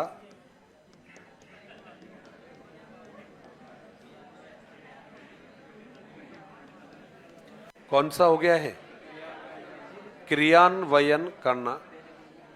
आप बुरे मत मानना मैडम, मैंने पढ़ने वालियों को कमीनी बोला है मैंने, और किसी को नहीं बोला है। आप अभी थोड़ी पढ़ रहे हो, ये तो हम जब सोने वाले होते हैं और वो पढ़ रहे होते हैं, उनको कमीनी बोला है मैंने। तो आपको थोड़ी बोला है मैंने, ये लड़कियों को नहीं बोला है मैंने, लड़कियों को नहीं बोला, मैं तो उनके लिए बोला होता है जब हमारे सोने का समय होता है और कमीने कमीनी पढ़ रहे होते हैं, तो हमने तो उनके लिए बोला है, किसी और ने थोड़ी बोला है हमने तो, है ना। मतलब हमने उनके लिए बोला है ये। अब वापस आते हैं, समझदारी और समझदार वो इंसान होता है जो काम करता है योजना बनाने के बाद में, वो समझदार होता है। लेकिन उससे भी ज्यादा समझदार वो होता है जो योजना बना रहा है, योजना को लागू कर रहा है, और समय समय पर यह भी चेक कर रहा है कि क्या मैं मेरी योजना के अनुसार काम कर भी रहा हूं या नहीं कर रहा हूं। क्योंकि 8 घंटे पढ़ना बड़ी बात नहीं है भाई, बड़ी बात यह है कि मैं जो पढ़ रहा हूं वो मैं मेरी योजना के अनुसार पढ़ रहा हूं या नहीं पढ़ रहा हूं। और यदि आप ये चेक कर रहे हो कि मैं मेरी योजना के अनुसार पढ़ रहा हूं या नहीं पढ़ रहा हूं, कोई कमी तो नहीं है, कोई गलती तो नहीं है, यदि ये काम हम कर रहे हैं, समझ जाना आप 5वें स्टेप पर आ गए हो। और 5वें स्टेप का नाम है मूल्यांकन करना। और दोस्त, जब आप 5वें स्टेप पर आ गए हो तो यहां से आपको रिजल्ट मिलेंगे, परिणाम मिलेंगे। और समझदार लोग हमेशा वो कहते हैं, जो आपने समस्या समाधान विधि में जो लास्ट काम किया था वो यहां पर भी आएगा, और उसको आपने क्या नाम दिया है, लेखा जोखा करना। अब पहले देख लेते हैं एक बार, वातावरण परिस्थितियों का निर्माण करना, प्रायोजना का चयन, योजना बनाना, क्रियान्वयन करना, मूल्यांकन करना। और अब इसको दिया हटा और इसको और आसान बना देता हूं। सबसे पहला काम होता है माहौल बनाना, दूसरा होता है चयन करना, केवल चयन करना, शब्द नहीं बढ़ाएंगे बिल्कुल भी।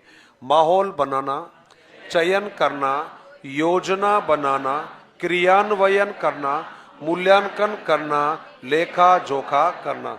सबसे लास्ट वाला कौन सा, उससे ऊपर वाला, उससे ऊपर वाला, उससे ऊपर वाला, उससे ऊपर और उससे ऊपर।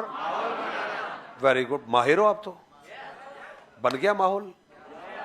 वाह यार, जोरदार आदमी यार आप लोग तो। समस्यात्मक कार्य है, स्टीवेंसन। कार्यों की इकाई है, कार्यों की इकाई है। जीवन का छोटा भाग है और सउद्देश्यपूर्ण कार्य है। एक किताब में इसने विवरण दिया जिसका नाम था the basement of, the basement of,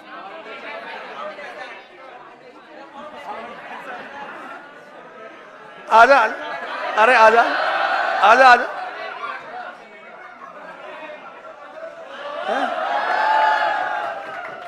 the basement of teaching.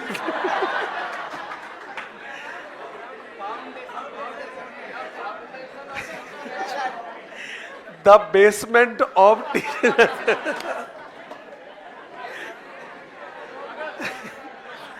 Base, the foundation of teaching method, the basement of teaching. अरे कोई बात नहीं यार, कोई बात नहीं ना बाबा। अरे याद हुआ चाहिए ना यार, उसमें क्या लोड लेना है। लेकिन मुझे अच्छा लगा, मेरे को सब, है ना। ये तो वही वाली बात हुई कि हम जो थे, हम फुल टॉस की उम्मीद कर रहे थे और सामने वाले ने बीमार मार दिया यार। तो बंदे ने डायरेक्ट टिकाया बेसमेंट। मुझे लगता है कि दिन भर बेसमेंट ही बेसमेंट चलता रहता है। क्या बात है। चलिए अब लिख लेते हैं एक बार इसको। अब आ जाइए। तो ये वाला कॉलम खाली है अभी, इसमें किताब का नाम लिखवाऊंगा पहले, फिर स्टेप लिखेंगे। तो हम लिखेंगे साहब, किलपैट्रिक ने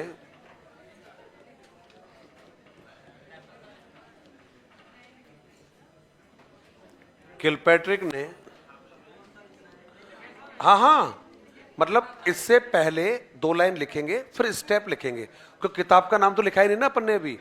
तो किताब का नाम ये लिख के फिर अपन स्टेप लिख देंगे। 2 लाइन पहले लिखनी है एक बार, यही लिखना है, सोपान में लिखना है। हेडिंग रहेगा प्रायोजना के सोपान, फिर ये 2 लाइन लिखेंगे फिर उधर लिख देंगे फिर अपन। किलपैट्रिक ने अपनी हाँ भाई बोलो, अपनी पुस्तक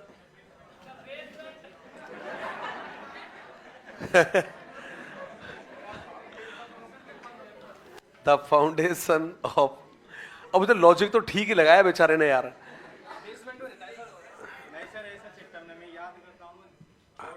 वेरी गुड। तू मत जुड़ जाना किसी से भाई, लेकिन देख, सन ऑफ टीचिंग मेथड में पुस्तक the foundation of teaching method में प्रायोजना विधि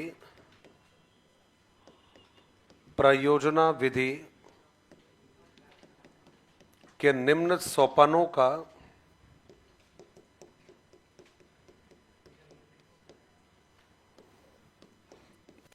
उल्लेख किया है।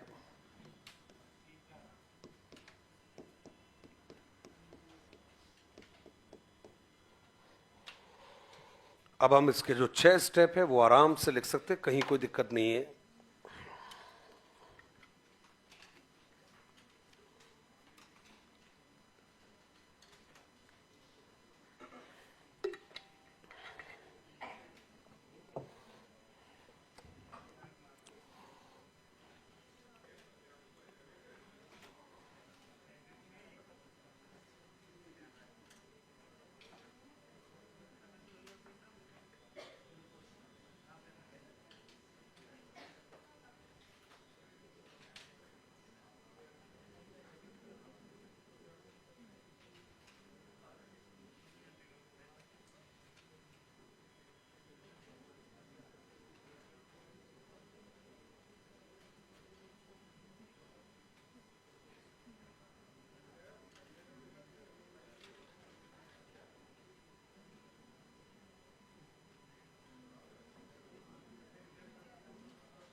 सर लिख लिया आप लोगों ने?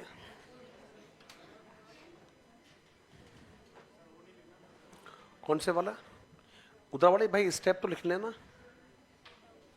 उधर वाले स्टेप तो लिख लेना, सोपान तो लिखने हैं वो।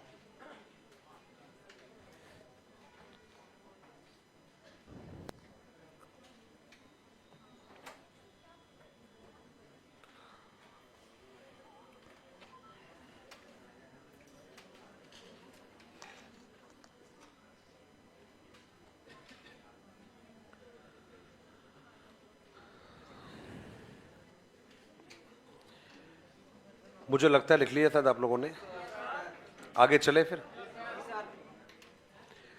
नेक्स्ट लाइन में हेडिंग बनाइए और उसमें लिखिएगा प्रायोजना के प्रकार।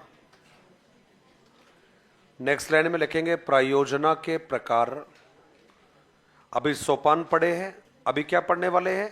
प्रायोजना के प्रकार, कि भाई इसके प्रकार कितने होते हैं। प्रायोजना के प्रकार। तो नेक्स्ट लाइन में आप हेडिंग बना दीजिएगा प्रायोजना के प्रकार।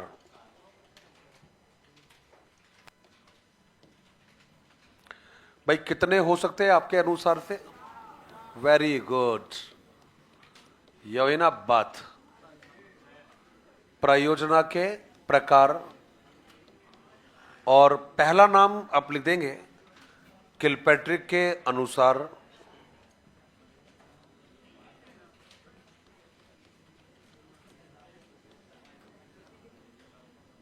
पहला जवाब है किलपैट्रिक के अनुसार।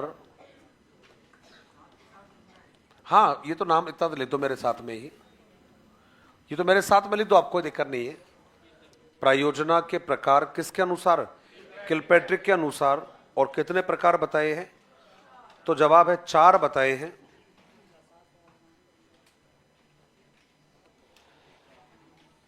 लेवल सेकंड के लिए विज्ञान और गणित की शिक्षण विधियां लेवल फर्स्ट वाली पर्याप्त है कि इनके अलावा और भी विधियां हैं? लेवल सेकंड के लिए विज्ञान और गणित की शिक्षण विधियां लेवल फर्स्ट वाली पर्याप्त है, इनके अलावा और भी है? नहीं भाई, सेम है, बिल्कुल कोई दिक्कत नहीं है। लेवल फर्स्ट और लेवल सेकंड में बिल्कुल सेम है, कोई डिफरेंस नहीं है, क्योंकि दोनों का जो सिलेबस है वो बिल्कुल एक जैसा है, कोई फर्क नहीं है, बिल्कुल एक है, कहीं कोई डिफरेंस नहीं है। तो आपने एक लाइन लिख दीजिएगा यहां पर, और उसमें लिखा है साहब किलपैट्रिक ने प्रायोजना के निम्न 4 प्रकार बताए हैं। किलपैट्रिक ने प्रायोजना के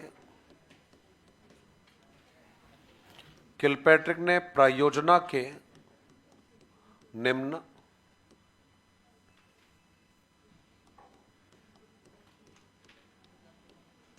4 प्रकार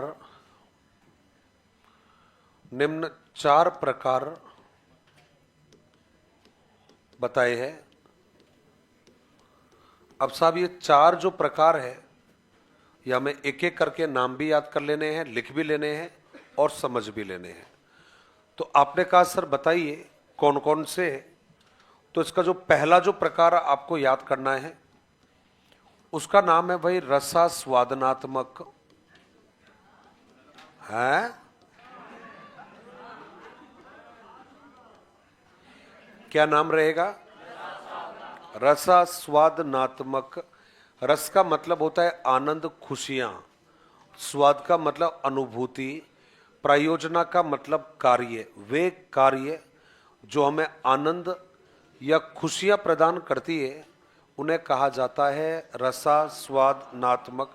दोस्त बेस्ट एग्जाम्पल है इसका स्कूल में आयोजित की जाने वाली को करिकुलर एक्टिविटीज, सिंगिंग, डांसिंग आदि।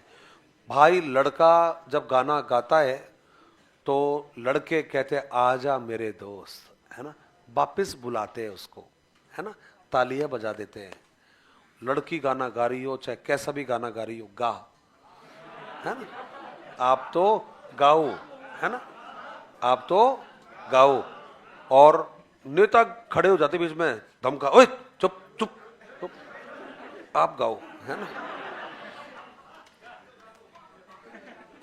चाहे गाने वाली को नहीं समझ में आ रही है क्या गा रही है वो, फिर भी ऐसे कद्रदान मिल जाते बिखरे हुए, गाओ हैं? और बाद में और जाकर पूछते हैं और गाओगे? बेटाओ, लकड़ी लकड़ी को काटती है, तो आप लोग हमारे नहीं हुए तो तुम्हारा कौन भला होगा? तुमने कभी सोचा नहीं इस बात की? और जब एक मैडम डांस करने आती है,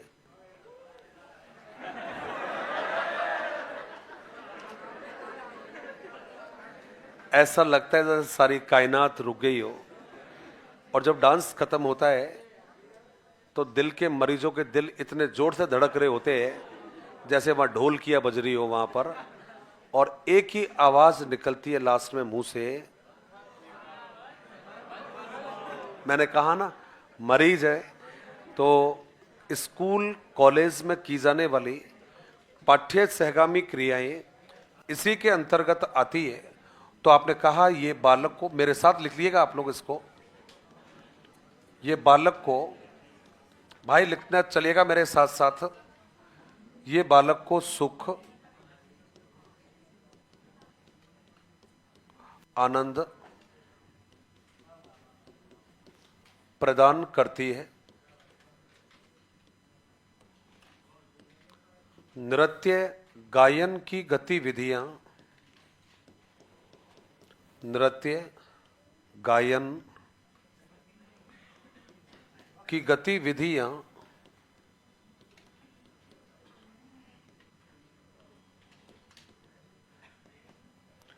नृत्य गायन की गतिविधियां इसी के अंतर्गत आती है। तो जो नृत्य है, गायन है, ये सब की जो एक्टिविटीज होती है ये इसी के अंतर्गत आती है। ये आपने जवाब दिया है। दूसरा जो आंसर रहेगा कि सर और कौन सी प्रकार रहेगी, तो हमने नेक्स्ट जो जवाब है आपका उसमें अगला जवाब दिया है सेकंड वाला, और सेकंड जो प्रायोजना है उसमें आप प्लीज इनमें नंबर जरूर डाल देना, है ना। इनका सीक्वेंस कोई निर्धारित नहीं है, ऊपर नीचे होता है तो चलेगा, लेकिन जो सोपान है ना भाई, उनके सीक्वेंस निर्धारित है, उनमें अपन चेंज नहीं कर सकते। इनको तो जो मर्जी है पहले याद करो, कोई इश्यू नहीं है, उनको बस सीक्वेंस में याद करना। इसमें अगला जो नाम रहेगा उसको नाम दिया है निर्माणात्मक। नाम से मालूम चल रहा है इसमें बच्चा क्या करता है भाई, निर्माण करता है, रचना करता है ना। कोई वस्तु का डिजाइन कर देता है, चित्र बना देगा, मॉडल बना देगा, कुर्सी बना देगा, मेज बना देगा, साबुन बना देगा और कुछ चीजें बना देगा। तो जिसमें भी कोई निर्माण संबंधी कार्य होगा, रचना संबंधी कार्य होगा, सृजन संबंधी कार्य होगा, वो कौन सी कहलाती है? तो आपने निर्माणात्मक जवाब दिया है। तो आपने जवाब दिया कि साहब इसके अंतर्गत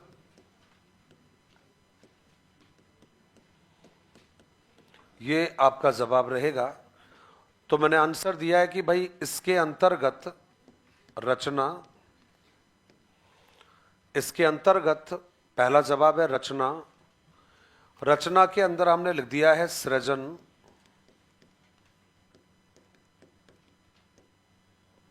संबंधी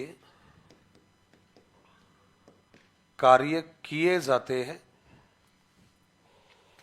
इसके अंतर्गत रचना सृजन संबंधी कार्य किए जाते हैं। अब इसमें दो तीन एग्जाम्पल लिख देता हूं भाई मैं, जैसे करके लिखना आप। जैसे एक तरफ हो गया है मॉडल, मॉडल के साथ में हमने लिख दिया है, और उसमें लिख दिया है कुर्सी, लिख दिया है भाई, है ना, मेज लिख दिया है, साबुन लिख दिया है,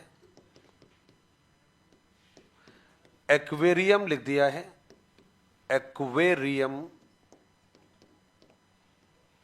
जेली भी आती है भाई, जेली, बनाना। अब ये इसलिए लिख दिया मैंने, थोड़ा आपका माइंड मेकअप हो जाएगा, हाँ कि यार ये क्रिया बनाने वाले काम किए जाते हैं। और कुलदीपे, कुलदीपे, कुलदीपे, मिठाई आ गई है, मैं तैयार हूं साहब। मैं आज तेरे को देख भाई बहुत सारा पुण्य मिलेगा तेरे को, और इसका प्रभाव तुझे जल्दी देखने को मिलेगा। इसमें क्या हंसने वाली क्या बात हो गई भाई?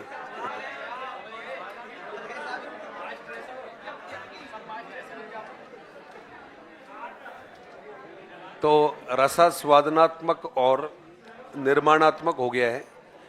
वैसे जरूरत है नहीं, फिर भी आपको लगता है तो इसको निर्माणात्मक भी तो लिखा ही है आपने, आप रचनात्मक भी लिख सकते हो। आपको लगता है कि सर याद रहेगा, कोई दिक्कत नहीं है।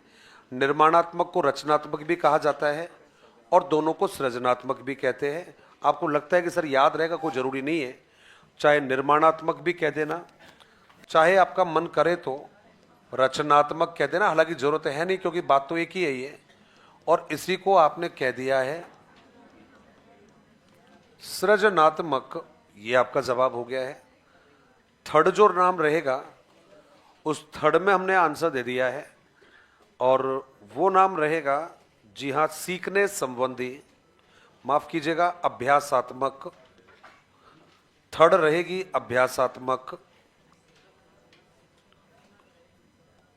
नाम आ गया है अभ्यासात्मक।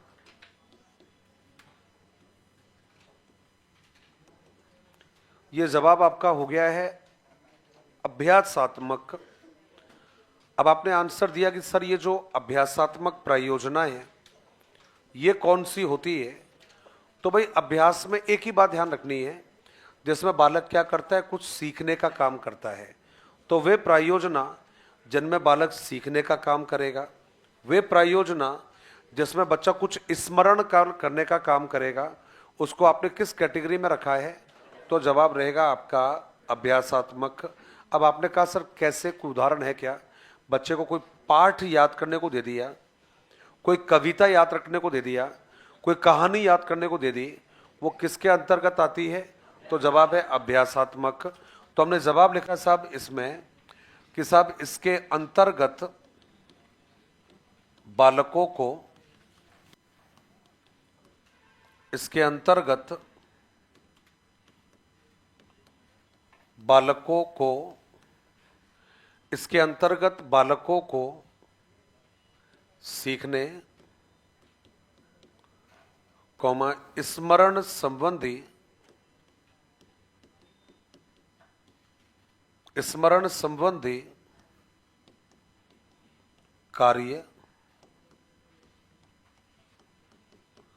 दिए जाते हैं। ये आपका जवाब है। इसके अंतर्गत बालकों को सीखने स्मरण संबंधी कार्य दिए जाते हैं। अब चाहो तो इसमें ले देना, जैसे कविता, कहानी याद करना,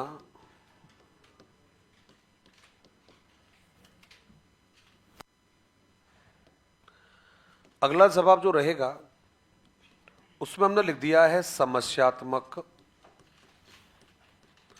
देखो भाई ये लास्ट वाली है इसकी प्रायोजना किलपैट्रिक की, क्योंकि 4 हो जाएगी फिर कंप्लीट, तो चौथे नंबर पर यही आता है। उसके बाद में हमने जवाब दिया कि भाई समस्यात्मक कौन सी होती है? तो आंसर क्या रहेगा? वो प्रायोजना जिनमें हम बच्चों को कोई चुनौतीपूर्ण कार्य देते हैं और बालक उनका समाधान करता है। आपने बच्चों को दे दिया भाई प्रदूषण क्यों बढ़ रहा है, प्रदूषण को कैसे रोका जाए। आप कह रहे हो कि साहब ये जो अतिवृष्टि और अल्पवृष्टि की समस्या है, इनके पीछे क्या कारण हो सकते हैं? कोविड को, या कोविड क्यों फैला होगा, ये ऐसे जो कारण होते हैं वो क्या कहलाते हैं? आपके समस्यात्मक कार्य। तो आपने इसमें जवाब दिया है कि साहब इसके अंतर्गत बालकों को, इसके अंतर्गत बालकों को, इसके अंतर्गत बालकों को कोई चुनौतीपूर्ण कार्य, कोई चुनौतीपूर्ण कार्य प्रदान करते हैं तथा बालक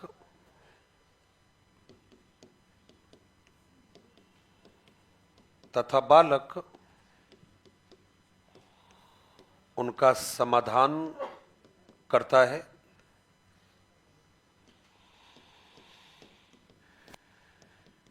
जैसे प्रदूषण की रोकथाम के उपाय,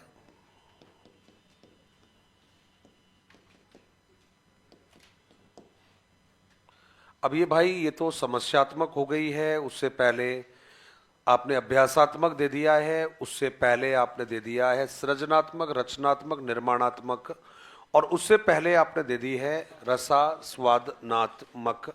ये 4 प्रकार है, और चारों प्रकार किसने बताई थी? किलपैट्रिक ने बताई थी। अब साहब इसका एक साथी और है जिसका नाम था थॉमस रिस्क। क्या नाम है? Thomas risk. और थॉमस रिस्क ने भी आपको बताई है कि प्रायोजना कितने प्रकार की होती है, और उसने बता दी आपको। ये पढ़ा हुआ है क्या पहले आपने?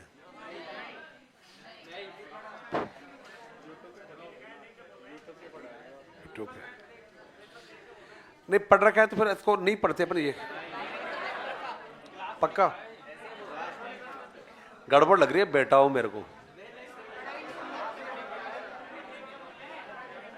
पक्का समय बच जाएगा, मैं तो ये कह रहा हूं, पढ़ा हुआ है तो पक्का।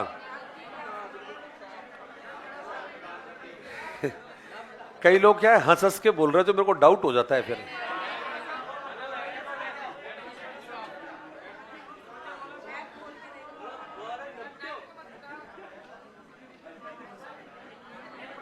नहीं पढ़ा, ठीक है भाई फिर तो अगला जो जो वर्गीकरण है वो थॉमस रिस्क का वर्गीकरण है। 3 प्रकार उसने बताए। निहायत, हाँ जी अभी टाइम है ना अगली क्लास में तो यार। अभी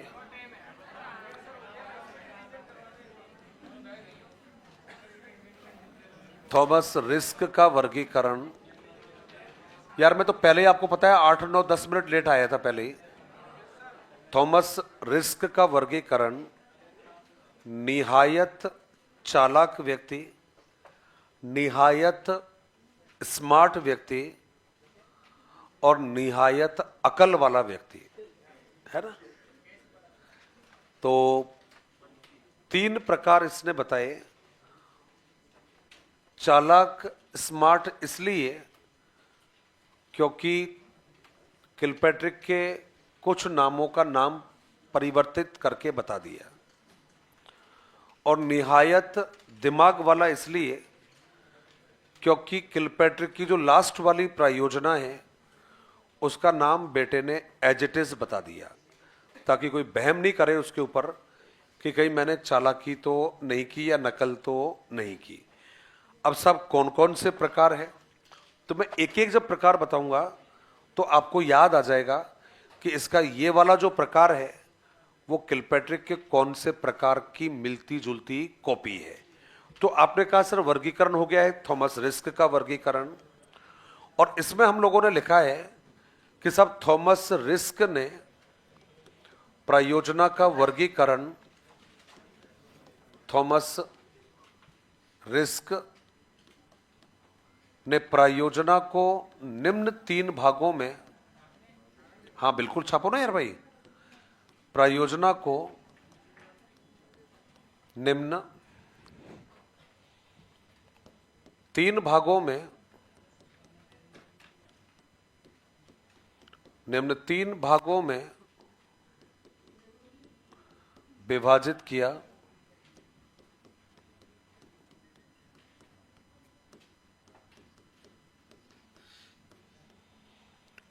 जिसका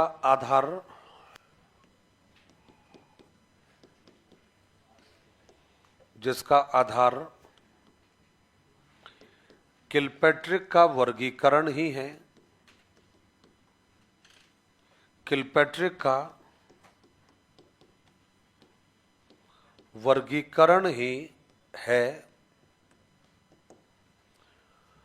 थॉमस रिस्क ने कहा है प्रायोजना को 3 भागों में विभाजित किया है, जिसका आधार है किलपैट्रिक का वर्गीकरण। अब पहला जो प्रकार था इसका छोटा सा नाम है, देखते ही याद आ जाएगी कहानी आपको। ये पहला जो प्रकार बताया है इसका नाम क्या है? उत्पादनात्मक। और किसके समान है ये? प्रायोजना की निर्माणात्मक या रचनात्मक के समान है। तो बस इसमें एक लाइन लिख दीजिए, फिर जय हिंद कर देंगे अपन। और कहते साहब यह है प्रायोजना या यह है प्रायोजना किलपैट्रिक के रचनात्मक, हाँ तीनों नाम लिख रहा हूं मैं, निर्माणात्मक या सृजनात्मक प्रकार के समान है।